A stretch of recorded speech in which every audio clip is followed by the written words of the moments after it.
delighted to welcome you all here today for the launch of what we feel is something really exciting and something that we're really proud of, and that's the Building Recovery in Middlesbrough strategy. Recovery Connections is a LERO, a lived experience recovery organisation, which was defined by CLERO as an organisation of lived experience committed to recovery with a focus on autonomy. And what makes us a LERO really is the legacy of what was Hope North East back in 2008, which was founded by 3 members of the local recovery community at that point. We've gone on to really develop the culture, develop what we do as an organisation, how we show up, and just in terms of growth, had some significant growth over the last 3 to 4 years. We're really proud that 67% of our current staff in employment started with us as a volunteer or an ambassador, and that's grown all the time. And in fact, Middlesbrough is almost wholly people who, I think with the exception of a couple of staff, who didn't start their journey in Middlesbrough with support. And 91% of our staff, how many at the minute, Jenny? I never know,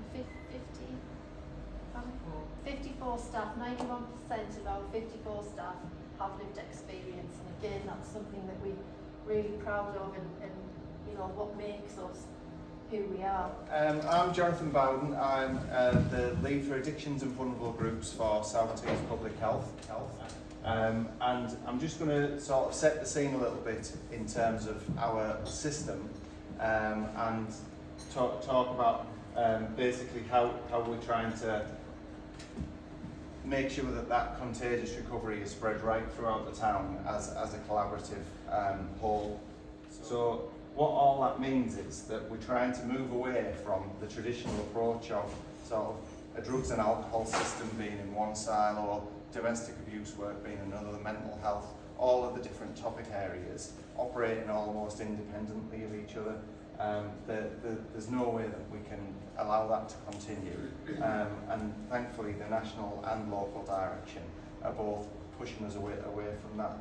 So the collaboration and integration between not just the services but organisations, and in terms of the councils, the different departments, with adults and children's care, community safety, public health, all making sure that we're not duplicating and trying to do the same things, which is, although the money's coming back in, we certainly can't afford to have that level of overlap and duplication. We need to have a much more coordinated and collaborative approach. So right across all of the programmes, both at the delivery level, so if someone needs support, we don't want them to be in any way affected or even have it come across their radar that the person who they're sat in front of is working in a certain programme or funded by a certain route. None of that should matter to the person who is seeking support.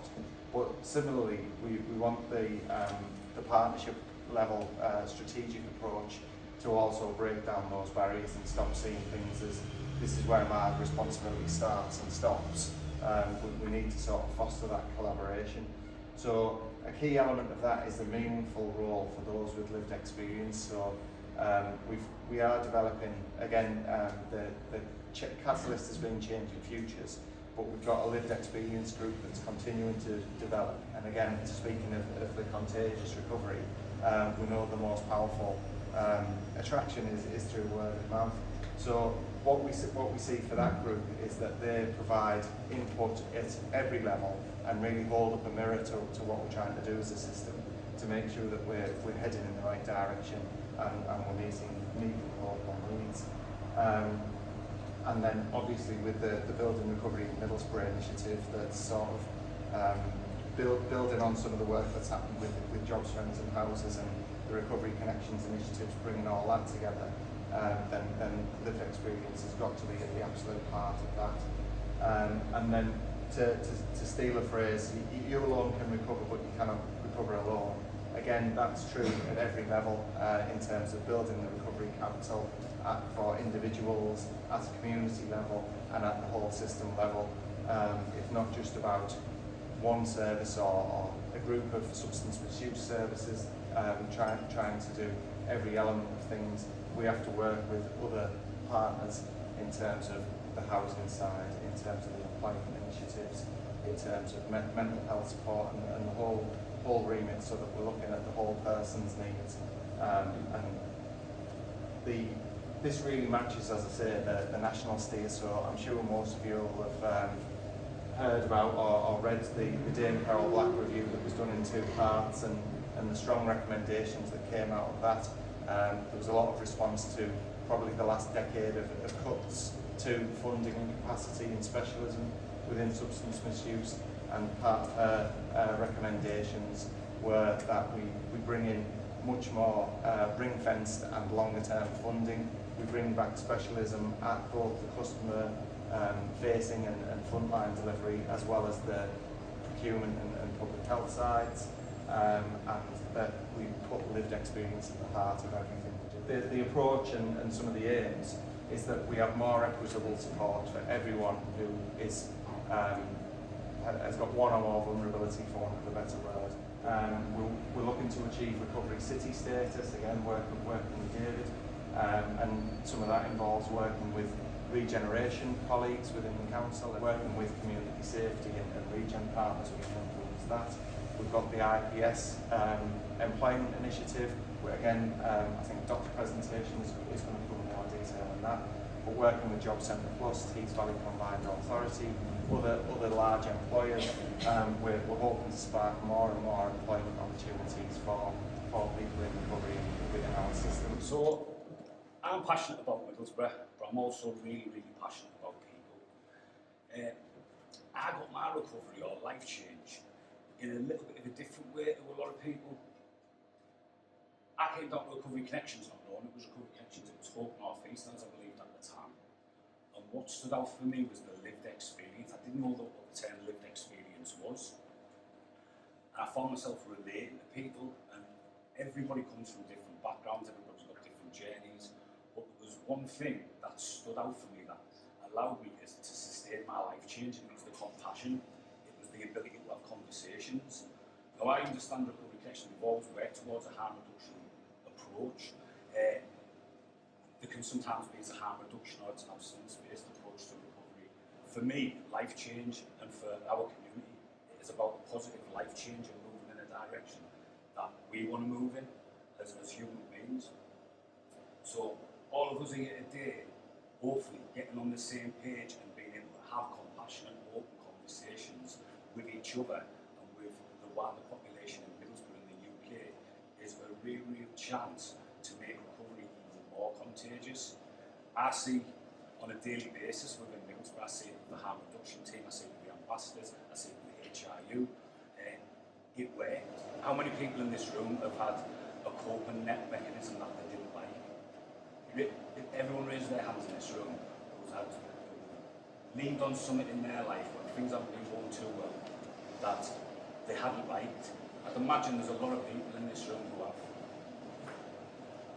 The ability to talk about that with somebody who you're going to relate with and somebody who's going to listen to you is worth its weight in gold. It doesn't matter how much money in the world is there if we're able to sit by the side of somebody and feel connected to that person.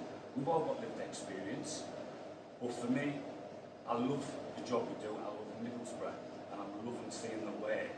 I'm hoping that everybody in this room is a recovery ally, and through this room, through all the lived experience of different people from different areas, it'll grow. Addiction's contagious, but recovery is also contagious. The harming role is great. I'm not going to lie, I was a bit scared when I first started, I didn't know what to expect, and I was on my own at first, there was no team. You know, I got employed with Recovery Connections, and Drew was the one who used to send me out and give me little missions to do and that. And it worked well, it worked really well. And then eventually we got a team. I go like Park Road North, Stages, Letitia House, 131 Borough Road. We hand out naloxone, we hand out clean kits, we've trained the police in nasal naloxone. And I've been part of all that stuff. I go out at 4 o'clock in the morning with the Hope Council, Middlesbrough Homeless team. We're building up a good rapport with these people, a good trusting relationship with, you know, and especially because of my lived experience, I've got history with most of them. So it's like, And a lot of them say, Pete, I just want to do what you do. And I'm like, mate, this is what we've got to do. And like I say to them, I can't do it for you, but I can open the doors and show you the way. You know, so not only am I minimising the harm, or I hate saying that, we are minimising the harm. To get in recovery as well, some of them, you know, like we're making them where they're at. So this is an exciting time for recognition of recovery as a genuine subject for research and integrity, and you know, I'm just a lucky recipient of that. More importantly, over the course of the last 15 years or so, I've collected nearly 3,000 recovery stories in Scotland, in England, in Wales, in Australia, in New Zealand, in America. People recover in all kinds of different ways, but the one common rule is nobody does it alone. And I'll come back to the core point of how people recover soon, because what's going on here is at the heart of all kinds of exciting innovations about how that happens. And what goes on here is a huge example of innovation and hope and excitement. And we were really lucky that William White, who is probably the most well-known figure in the recovery movement globally, he's the patron of BRIM. He's agreed to be the patron of BOWDEN recovery in Middlesbrough. Why? He's doing it because there is so much genuinely exciting stuff going on here. He didn't just do it as a favour to me. He did it because he's genuinely interested. And you should all be incredibly proud that what's going on here is something that's genuinely world-leading.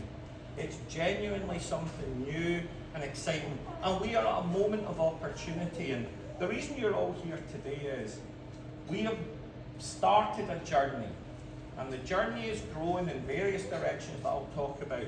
But we need you now to take that to the next step so that the recovery community doesn't remain a little silo of people helping each other.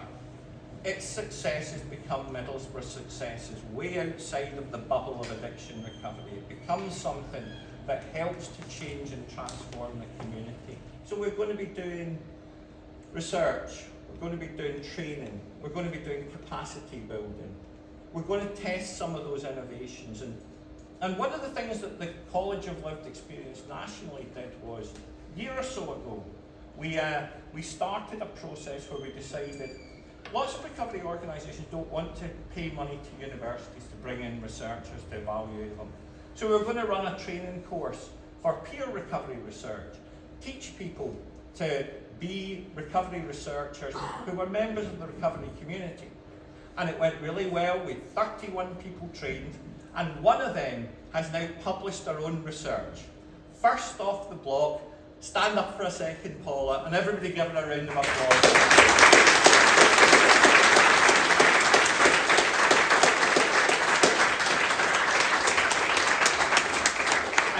Sorry, Paul, I should have asked you beforehand.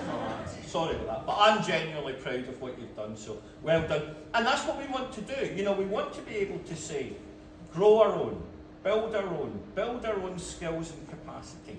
And because this is the fundamental model. The model is what we call contagion model. Essentially, all of us who take on professional roles, we can cascade the principles, the ideas, and the model of recovery. But recovery spreads from one recovering addict to another recovering addict. We can create the conditions for recovery, but it's people in recovery who can pass on that kind of magical quality. And one of the problems with treatment is everybody's treated as a new start. So you come in, you got a whole load of deficits and bad things about your life that are measured, and we try and eliminate all the deficits from your world. But recovery doesn't work like that. In this diagram, which is a very badly drawn ice cream cone, the idea at the bottom is, over the 5 years it takes for people to recover, we try and build up what we call personal recovery capital, those fundamental skills, resilience, coping, communication, self-esteem, and self-efficacy, the things that allow people to continue their journey. What we know though, the secret for us is, most people don't have much of that stuff at the start of their journey. So we have to link them to two things. The first is those visible recovery champions who create social capital. They create the role models, the social learning, the social control that shapes that journey. And the second is access to resources in the community, what we call community capital, which is the pale blue band on here. And so to help people recover, we use a model called CHIME. Connections generates hope, generates meaningful activities, generates a positive identity, generates self-empowerment. That's how people recover. But when you do that, the ice cream cone has very badly drawn sprinkles at the top, because every time a person recovers, it increases the level of resource in the community. Individual efficacy around recovery generates collective efficacy. We don't treat people as units processed through a machine. We treat them as members of a community, and the more links there are between members of a community, between positive members of a community, the stronger the community itself becomes. It's not processing units, it's building connections, trusting communities. The more connections there are, the more people each of you know, the more people, groups each of you are members of, the higher the levels of trust in community, the higher the levels of collective efficacy, the lower the levels of crime, and the higher the levels of recovery. So what happens in a treatment model is, you don't impact on those things at all, because everybody is a unit processed through a machine. In recovery, in contrast, the whole idea is that the machine changes, the system changes. And where we are in Middlesbrough is a fundamental and unique opportunity. Thanks to Jonathan, we have great support from strategic level from the council. Thanks to all of the ambassadors you see around about here, Dot and our 53 colleagues. You have this astonishing ground level opportunity for contagion. How recovery systems grow is when there is strategic buy-in from the top, there is ground level grassroots action at the bottom, and they squeeze in the middle and they change systems. They change systems to change communities. And so what we want to do is to create that bridge. Attractive, charismatic individuals who bridge to resources and communities. The way recovery can spread is through these processes of community connection and community engagement to all kinds of things. Not just to 12-step groups and recovery communities, but to specialist services, to employment, to events and activities, and to education and training. And when you look at a model like that, it doesn't just apply to people with addiction problems. It applies to every excluded, marginalised and vulnerable community in your area. And when you generate those connections, you make it easier for every subsequent person to make that transition. You need to prepare people to allow them to know how to deal with groups and to engage effectively in groups. You need to create models that mean you have both outreach, so you go out to some of those resources, but some of those resources come to you. The hub is the start, but the spokes are where connections and connectors matter. And you need to create this model as a sustainable thing, not just for addiction recovery, but to increase that sense of community trust and community engagement. When we did this in Sheffield, we got 21 people in recovery to do it, and they identified 134 assets. This was used to link people new to recovery to community assets, and there's a secret to this for all of you who are recovery ambassadors. One of the things we know is that if I help Dot may or may not benefit from it, but I will certainly benefit from it. And that's called the helper principle. When you create that positive bridge and connection, it's not just one person who benefits, it's a mutual gain. In other words, where you get to at the end of helping is not somebody's given a resource to another, but that both people grow and the bond between them has grown.